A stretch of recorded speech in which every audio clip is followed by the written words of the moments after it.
Welcome, curious minds, to the Uncanny Valley podcast. Great to be here. Today, we're not just observing; we're really getting into that peculiar, unsettling feeling. You know, the one Hmm.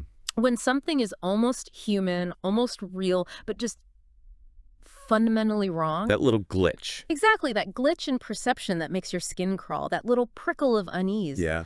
But what if that feeling isn't just a glitch? What if it's like a window into something hidden? A hidden reality, you mean? Yeah, where the lines between what we know and what we don't, natural and unnatural, they're not just blurry, they're kind of dissolved, revealing something, well, something terrifying. Precisely. And for this exploration, we're digging into a collection of what look like highly classified documents. Field reports, research notes, and these aren't just stories. They describe encounters, phenomena, actual entities that really nail this whole uncanny valley idea. Things that seem familiar, Yeah, but aren't. exactly. They look or act almost like us, Oh. almost normal, but underneath, there are these truly alien, really terrifying truths. Hmm. And the power in these documents, I think, isn't just what happened. It's how they collectively challenge our basic ideas about reality, about what it means to be human. It shakes things up. It really does. So we'll be pulling out those specific unsettling insights, the vital bits of knowledge, really, to help you understand where the familiar twists into something fundamentally wrong. Absolutely. So for you listening, here's the plan for today. We're going through three distinct but interconnected areas from these files. Okay. First, we tackle a new street drug. Its origins are, well, monstrous, deeply unsettling. That story starts in Chicago back in the 90s. Right. Then we shift to a biological horror, something dug up from the archives of this defunct government project. Majestic, was it? And it completely redefines identity, even flesh itself. A really disturbing one. Yeah. And finally, we'll look at the fabric of reality itself starting to unravel, all because of a scientific project that maybe went too far. Push boundaries it shouldn't have. Exactly. So, get ready. These reports really force you to rethink, well, pretty much everything. Let's get into it. Okay, let's start peeling back the layers. Our first unsettling find, this street drug called Reverb. Reverb, yeah. And its effects go way beyond just, a chemical high. Oh, absolutely. These first documents introduce it. Apparently, it showed up in the 90s, linked to Tcho-Tchos street gangs in Chicago. That's the initial connection, yeah. Chicago, 90s, Tcho-Tchos gangs. And the reports are pretty blunt. They say Reverb isn't just recreational, it exposes users to unnatural forces. That phrase right there, that's the kicker. Unnatural forces, that alone tells you it's something different, more sinister than your average drug. Definitely. And the reports, they get quite chilling when they describe what it actually does to people. So? Well, users consistently talk about this profound distortion of everything, really. Perception, sensory experience, especially time. Time stretching. Yeah, feeling like they repeat the same instant again and again, over and over. Yeah. That sounds awful. You think so, right? But here's the really unsettling part. They describe it as making things like dancing, even sex, better than they've ever been. Better, repeating the same instant. Bizarre, I know. And it promises this high that can never end. It's deeply disturbing. So it's not just messing with your head psychologically. No, it suggests the drug is acting like a conduit. It creates a vulnerability, maybe, a thinning in the veil of reality itself. A thin spot. Yeah, that certain substances can exploit. Look at the Damian Lucas case they mentioned. The 22-year-old dropout. Right. Initially nervous, fearful even. But under the influence, he talks about how Reverb made time stretch, caused memories of days that happened entirely differently than anyone else recalls. Wow. Alternate timelines almost. Kind of. And visions of weird places and people. These weren't just, fleeting images. No. No. The agents investigating him, they experienced serious psychological distress. Their own sanity started to fray just from witnessing his experiences, his reveries. Just being near it was dangerous. Exactly. Which points to something external, doesn't it? So it's not just a distortion inside the mind, but maybe a window through the mind to something else. That's what it feels like. Precisely. One of the documents in its introduction talks about an unseen tide. An unseen tide. Yeah, of unnatural powers that flow into the world of humanity and out again like a pulse in the heart of the cosmos. Wow. Cosmic pulse. And Reverb seems to tap right into that tide, which leads to a huge question, doesn't it? How does a drug get properties like this? Exactly. Was it engineered, deliberately designed to open these doors, or is it some kind of natural anomaly that just horrifically connects to these deeper currents. Either way, the implications are massive. Huge. For free will, for the stability of reality as we perceive it, if a simple street drug can unravel time and memory, what else is out there? What else can break through? And the source of reverb, the Tcho-Tchos, that opens up another, even creepier layer. Ah, yes, the Tcho-Tchos. Humanity's unsettling impersonators. The documents say the organization tracking reverb, their main interest was actually them. Right.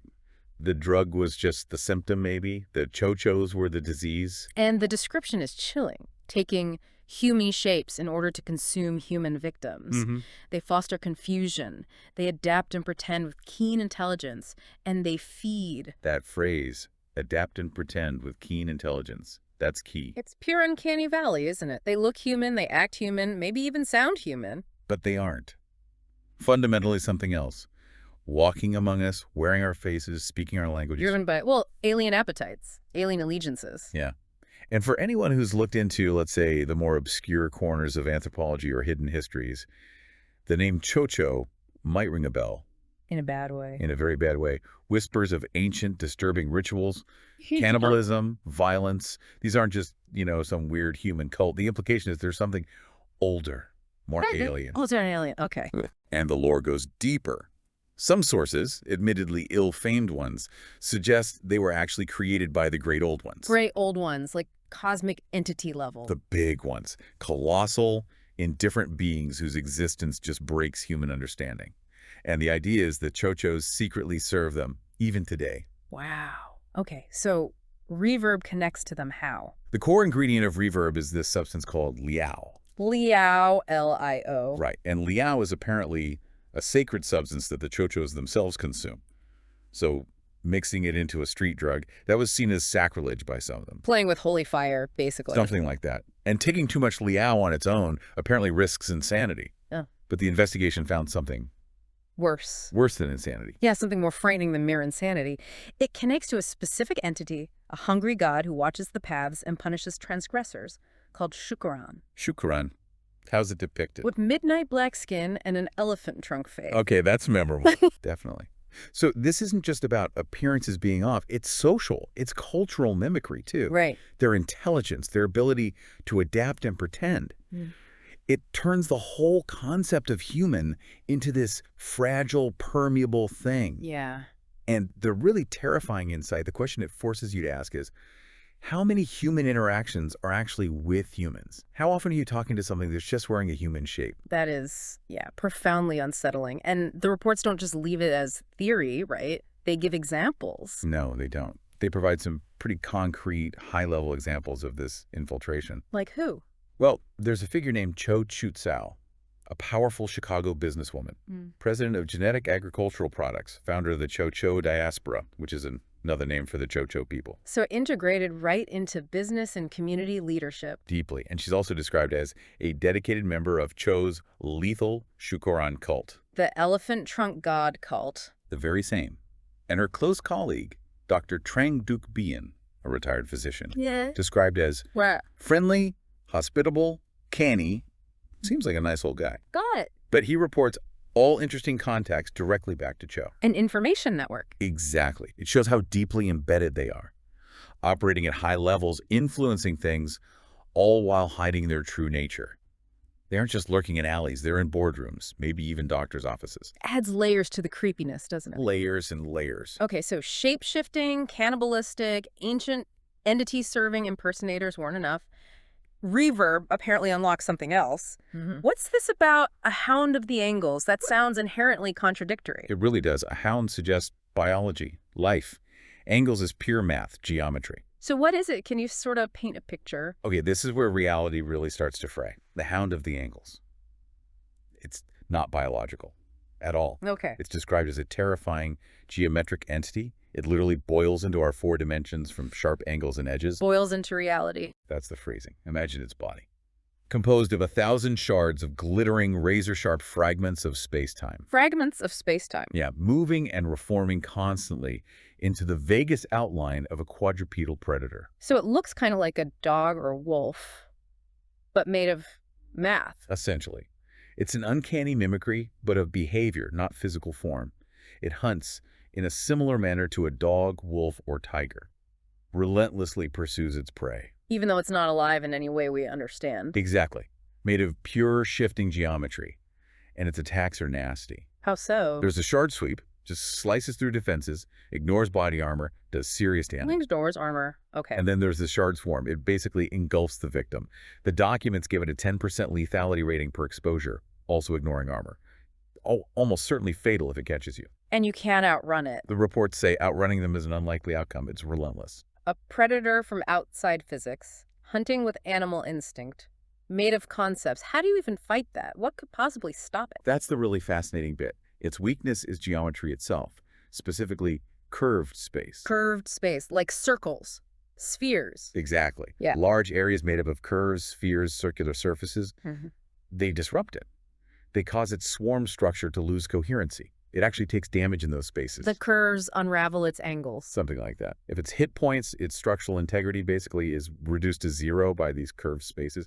It just disintegrates and seems to fold out of three-dimensional space. Holds out of reality. Wow. Yeah. Its own geometric nature is its strength, but also its fatal flaw. So the link here, the drug Liao, used by the Tcho-Tchos, can somehow summon this geometric thing. The connection seems clear. The altered state from Liao, the Tcho-Tchos sacred stuff, and the manifestation of this entity. It suggests this deep interplay, doesn't it? Consciousness, drugs, the actual fabric of space-time. It's not just a monster appearing. No. Yeah. It's like reality itself can be torn, folded, manipulated, giving rise to things that break all our rules of biology and physics, but still act like predators we recognize. Predatory math. Pretty much. And even the counter-ritual to stop it reinforces this weird relationship. It involves meditating on a wholly empty void or upon a perfect sphere. Curved space again. Right. And get this, a correct dose of Liao actually gives a bonus to the mental test needed for the ritual. The drug helps fight the thing it summons. That's twisted. It suggests a consciousness tuned into these cosmic geometries can somehow interact, manipulate things, wield a strange kind of power. Okay, so let's pull these threads together for a second. We've got a drug that warps time, plants false memories, leads to encounters with shape-shifting, cannibalistic cultists secretly living among us, and can summon predators made of pure geometry that are vulnerable to circles? That's the gist of it, yeah. These documents, they're painting a picture of a world that is just profoundly stranger and way more dangerous than we usually think. Absolutely. The uncanny valley isn't just about things looking weird. It's about the very nature of existence being unreliable, blurring those lines between what's familiar and what's utterly, fundamentally alien. Like seeing a shadow move wrong and realizing it's not a shadow, it's a tear in the world. Like exactly that kind of horror. All right. So from Reverb warping minds and tearing reality, let's pivot. Let's move to a different kind of uncanny horror. This one's biological. Ah, yes. Operation Viscid. Where identity and flesh itself become frighteningly fluid. We're talking blue blood and the Yuli things. A truly grotesque transformation. This isn't just like an infection, is it? It's described as something much worse. Oh, much worse. The blue blood itself is described as this infectious substance recovered from majestic files. Majestic again. We'll get back to them. We definitely need to. But the blue blood, the documents state, chillingly, every sample of blue blood over a certain size is a Yuli thing in the making. In the making. So it's alive, or becomes alive. It becomes alive by assimilation. These aren't just infected people, they're completely transformed, reconstituted, assimilated muscle, cartilage, bone, and blue fatty tissue. Blue tissue, okay. And the life cycle. It starts violently. Extremely. The first one, Yuli one, began when a Dr. Tybalt Grease accidentally woke it up. The report says it leaps from his neck along with a great deal of his flesh. It leaps from his neck. Ugh. Yeah, a horrifying, violent birth. It immediately kills his girlfriend, Amanda Griffin. Then it just eats and grows. Consumes them. Consumes organic matter to grow. The initial form is described as grotesque and spider-like. Quickly grows to the size of a large dog. A mess of biology. What kind of mess? Small, childlike limbs, freshly grown, tinted blue, along with rudimentary sensory organs.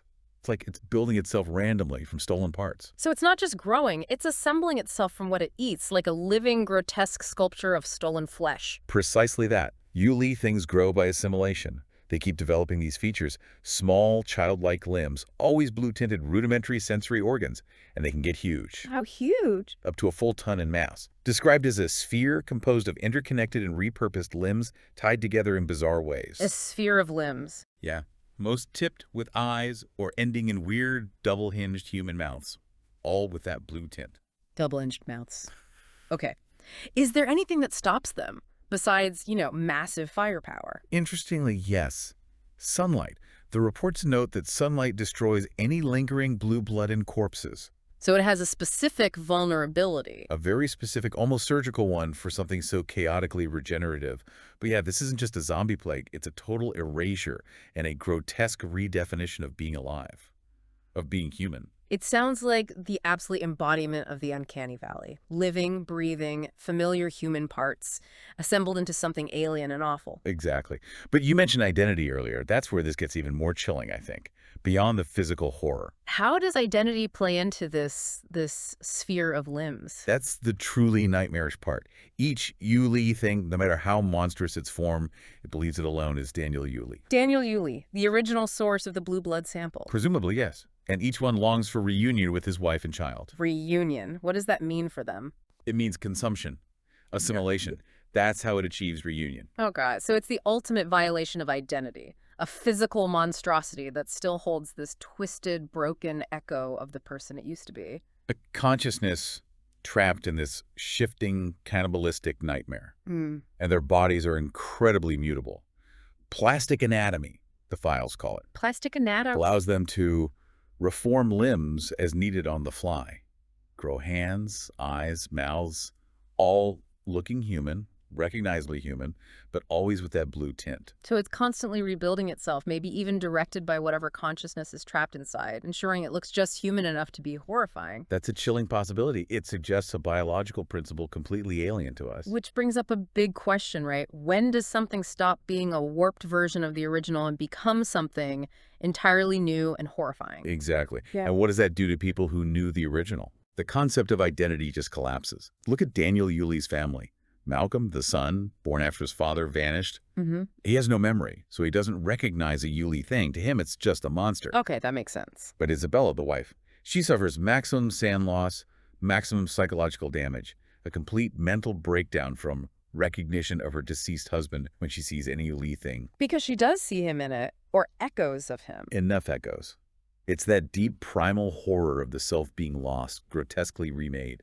Seeing a loved one reduced to this monstrous parody. And the transformation itself is fast. Incredibly fast. Greaves' body, the first host after Yuli, just collapsed into this blue-black goo, smelled weirdly of chlorine and honey, and then the Yuli thing emerged. Goo, charming. It highlights the speed and totality of it. Not slow decay, but immediate total metamorphosis, leaving only the new grotesque form behind. Okay, and this nightmare fuel, this blue blood, it came from majestic files. Yes, which adds this whole other layer to the uncanny. Not just the monster, but the fact that our own government, or parts of it, were playing with this stuff. Actively dabbling in alien science. Majestic. A defunct U.S. government project specifically set up to exploit alien knowledge for personal gain. For personal gain, not even national security. That's the implication, the sheer ambition of it. Yeah. And its monstrous failure. It's almost as terrifying as the Yuli things themselves. Just like institutionalizing the uncanny. That's a great way to put it. The government trying to harness and control something fundamentally incomprehensible. And the documents name names, people involved in this shadow world. They do. Key players. Justin Croft, former director of Majestic, described as a master hoarder. Hoarder of what? Alien tech. Documents, photos, actual artifacts from his time with the project, stuff potentially decades or centuries ahead of the modern world. He just salted away all this material. Wow. And then His second in command, Gavin Ross, operating under an alias, Michael Bellick. Bellick. Okay. Bellick got access to Croft's hidden Majestic files through Robert Justin Ortega, who happens to be Croft's illegitimate son. Convenient. Very. Ross, as Bellick, becomes Ortega's consigliere, his trusted advisor, and he starts carefully feeding Ortega's company, Anseal Inc., valuable but harmless patents derived from that alien science. Anseal Inc., a defense contractor. A rising player, yeah. And the name Anseal itself, it refers to the shield of Mars, the Roman god of war. Subtle. hinting at maybe ancient alien connections to warfare. It certainly raises eyebrows. So they're drip-feeding harmless patents, but clearly blue blood wasn't harmless. Not even remotely. It shows how deceptive that whole concept is. Right. Some stuff might lead to, what, advanced body armor? Exactly. And Seal makes this next-generation Titanite weave body armor, supposedly twice as strong as Kevlar, half the weight, derived directly from these alien principles. Seems like progress, right? Until something like blue blood gets out. Exactly. It suggests this slow, almost invisible infiltration of the unnatural into our world, into everyday tech, military gear, making our world almost what we think it is, but infused with principles totally alien to our science. Which makes you wonder, how much of our advanced tech has roots in this stuff, these unnatural influences, and what's the real cost? That's the million-dollar question, isn't it? The hidden cost of that kind of progress. And the cover-up. Keeping secrets like this requires extreme measures. Without a doubt. Bellick, the guy pulling the strings now, he runs ruthless clean house operations. Right. Like firebombing the detective agency that accidentally passed the blue blood sample to Dr. Greaves, just wipe them off the map. Efficient and brutal. His operatives are meticulously chosen, thoroughly indoctrinated. People like R.R. Daniels, a retired sergeant major from some CIA black op called Griffin. Conditioned killers, basically. Ruthless professionals, prepared to eliminate any loose ends, like the private investigator Evelyn Wells who got too close. No hesitation. And this isn't cheap, presumably, running these ops, funding Ensile. Not at all. The documents even point to a hidden holding company, Potentia Holdings, LLC. Operating capital, $300 million a year. Run by a guy named Aaron Silverman. $300 million a year just for this. It's just funnel money, manage these operations, keep the secrets buried. It shows the depth, the reach of this shadow world, where the unnatural isn't just a threat, it's an asset, actively managed, covertly exploited, and ruthlessly protected. So the uncanny isn't just the alien biology. It's the human systems built to control and hide it. Blurring lines between science, government, ethics, everything. All blurred together in this deeply unsettling way. Okay. From mimicry and biological horror, we now hit maybe the most unsettling uncanny valley of all. The big one. The fabric of reality itself. Wow. Our final set of documents, Operation Observer Effect, it describes a scientific project that, well, it's stumbled onto truths maybe too big, too ancient, too alien for us. Truths we weren't meant to know. This happens at the Olympian Hollow Beam Array, about an hour outside Chicago, apparently. Right. Built by Olympian Advances. Using tech derived from old, defunded Air Force research programs, it sounds impressive, physically, intersecting 20-meter tubes, concrete buildings. It was like cutting-edge science. Exactly. A marvel of engineering, pushing boundaries, but like we keep seeing, pushing boundaries sometimes leads you somewhere you really didn't want to go. That's often how it works in these files, isn't it? Seems to be the pattern. So what was this array supposed to do? Its core function, officially, was to detect jitters in space-time. Tiny fluctuations. Okay. Theoretical physics stuff. Right. And the researchers, working within normal physics, they expected to find random holographic white noise. Just background static, essentially. The background noise of reality. But that's not what they found. Not at all. Almost immediately, they detected coherent, high-frequency, and low-frequency signals. Coherent signals. Not random noise. Exactly. That was the first clue. They were onto something. Yeah. Weird. Something beyond known physics. And they had a supercomputer processing this. A custom-built one, nicknamed D, designed to take the laser data and make it understandable for humans. And this thing was powerful. Processing speeds, many orders of magnitude beyond anything the agents reviewing the files had ever seen. Redundant systems checking its own work. A real beast. So what did D make of these coherent signals? It translated the patterns into sounds, but not static. It produced high-pitched tones and low pulses, like musical notes emerging from static. Musical nerds. From space-time jitters. That's how it was perceived. This is where science starts bleeding into something, well, something far more esoteric and deeply unsettling. It shows how our own tools, our scientific instruments, can become accidental gateways, maybe. Exactly. Gateways to cosmic horror. The very tools of inquiry leading us to places we shouldn't be. And D, the computer. It wasn't just translating passively, it was interacting. It was. The documents say D would actually ask users if they wanted to reinterpret the signals with greater accuracy. Make them clear. Yeah. But each step towards clarity came with increasing psychological costs. Sanity costs, basically. Drawing the human mind deeper into this raw, incomprehensible data. stripping away the filters of sane perception step by painful step. And what did this clearer data reveal? What was the source of these signals? It revealed the true purpose of the array, although maybe not intended by its creators. It was converting patterns from the terrible source and heart of all things. The source of all things. What are we talking about here? An entity known in these circles as Azathoth. Azathoth. Okay, that name carries weight. The Daemon Sultan. The blind idiot god. And the very same, the supposed origin of all reality. So this scientific instrument wasn't just observing reality, it was accidentally tuning into, interacting with this primordial, monstrous source of everything. That's the terrifying implication. And one of the researchers, Dr. Black, he started losing it, babbling about fringe theories. What kind of theories? Connecting the signals, the music, to fundamental reality. How music patterns of energy given meaning in sound and perception can represent the fundamental forces or energies of reality. So the sounds deproduced, the low pulses like drum beats and whistles of high energy like atonal flutes. He connected them directly to the music of Azathoth's servants, mythical beings who eternally worship it with the music of thin flutes and the pounding of vile drums. So the array picked up the worship music for the center of creation. Or the sound of the center of creation itself. This music wasn't just sound, it was the fundamental chaotic hum of existence. And hearing it, perceiving it, it was driving people utterly mad. And the connection was direct. Terrifyingly direct. Yeah. Exposure to these patterns via D connects human brains with Azathoth, like a psychic live wire. A live wire? What does that mean? It means it was drawing psychic energy from the observer's brains, pulling Azathoth itself closer to physical reality. Bringing it here. That was the fear. The documents warn if it fully breaks through, it will consume the reality that it created. Game over. Consume reality. That's almost impossible to grasp. What if reality is just almost real? A temporary projection, a fragile dream from this indifferent, monstrous thing. That's the core of the uncanny here, isn't it? The fundamental nature of our universe. And the array's function, unintentionally, was to start peeling back that illusion, revealing the roiling chaos underneath. Precisely.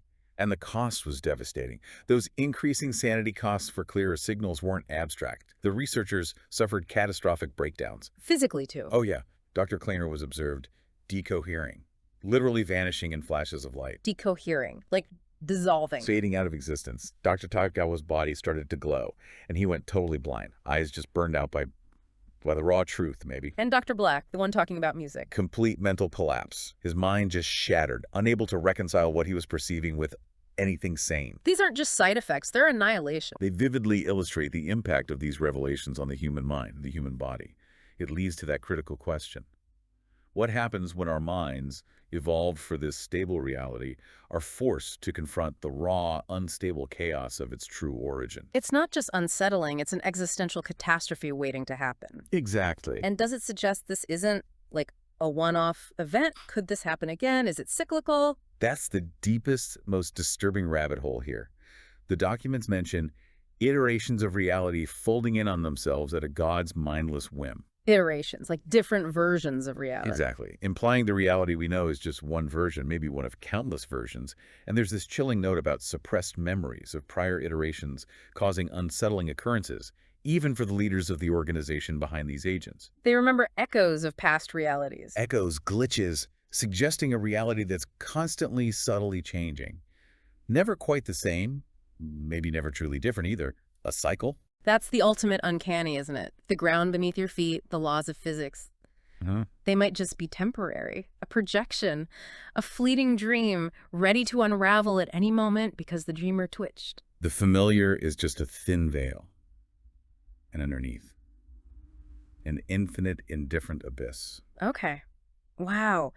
So today on the Uncanny Valley podcast, we've really peered into some dark corners, haven't we? Hidden corners of existence. Where familiar shapes hide alien things, where science accidentally touches the truly cosmic, and where our whole sense of reality can just shatter or be rewritten from the Tcho-Tchos looking human but being anything but And that reality-bending drug Reverb. To the Yuli things, that grotesque erasure of identity born from secret alien science and government ambition. And finally, the Olympian array listening in on Azathoth, the source of everything, threatening to unravel it all. It shows how pervasive the uncanny can be, how deep it runs. These reports, these moments of terror, they really force you to confront the idea that maybe this world we live in, it's just a thin skin over something much older, much stranger. And profoundly indifferent to us. Yeah. And the constant thread through all of this, it's the fragility of us. Yeah. Of human understanding, human existence. I just can't cope with some of this stuff. Whether it's a drug warping time or biology rewriting people or